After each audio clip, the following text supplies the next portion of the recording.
নমস্কার বন্ধুরা, আমি সুমি। আপনারা দেখছেন সুমি রান্নাঘর। দেখুন, এই তরকারিটা রান্না করেছি নিরামিষ বড়ি, পাঁচমিশালি সবজি দিয়ে বড়ি দিয়ে। আপনারা নিরামিষের দিন অবশ্যই এই তরকারিটা ট্রাই করবেন বড়ি দিয়ে। আর আগে আমার চ্যানেলটা যদি সাবস্ক্রাইব না করা থাকে, আমার চ্যানেলটাকে সাবস্ক্রাইব করে ভিডিওটাই লাইক দিয়ে দেবেন। তো চলুন রান্নাটা শুরু করা যাক। একটা কড়া বসিয়ে নিয়েছি, কড়াইটা গরম হয়ে গেছে, তেল দিয়ে দেবো। তেলটা গরম হয়ে গেছে, বড়িগুলো ভেজে নেব। বড়িগুলোকে লাল লাল করে ভেজে নেব। বড়িগুলো ভাজা হয়ে গেছে, তুলে নেব।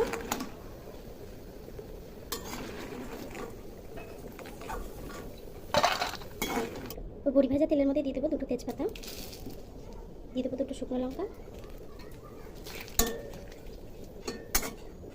দিয়ে দেবো পাঁচফোড়ন,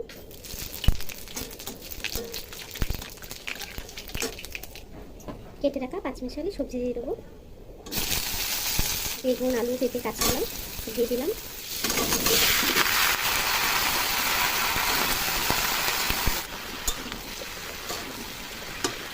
দিয়ে দেবো 4-5টা কাঁচা লঙ্কা, স্বাদ মতো নুন, দিয়ে দেবো 1 চামচ, বড় চামচ 1 চামচ হলুদ।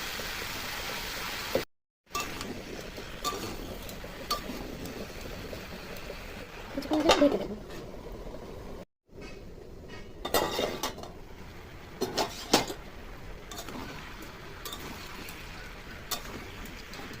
এক চামচ আদা জিরে পেস্ট দিয়ে দেবো।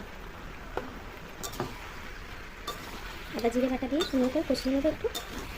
সবজিগুলো ভালো করে কষানো হয়ে গেছে, এখন জল দিয়ে দেবো।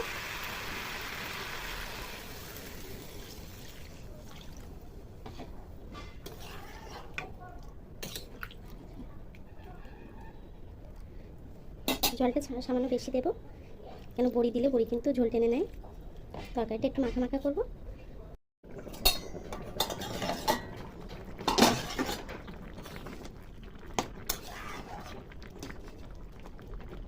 তরকারিটা প্রায় হয়ে এসছে, এখন বড়িগুলো দিয়ে দেবো, ভেজে রাখা বড়িগুলো।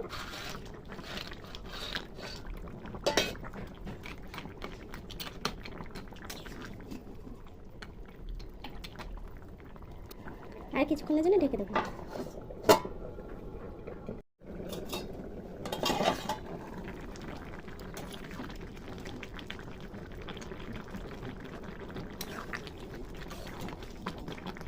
তরকারিটা কিন্তু হয়ে গেছে,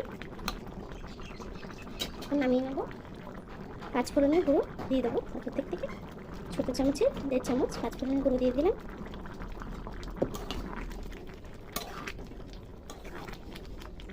তরকারিটা নামিয়ে নেবো।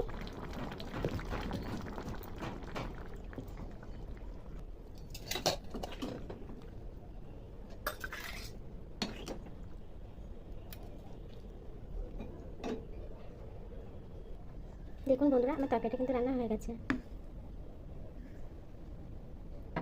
এই রেসিপিটা আপনারা অবশ্যই ট্রাই করবেন, আর কেমন হয়েছে আমার কমেন্ট বক্সে জানাবেন।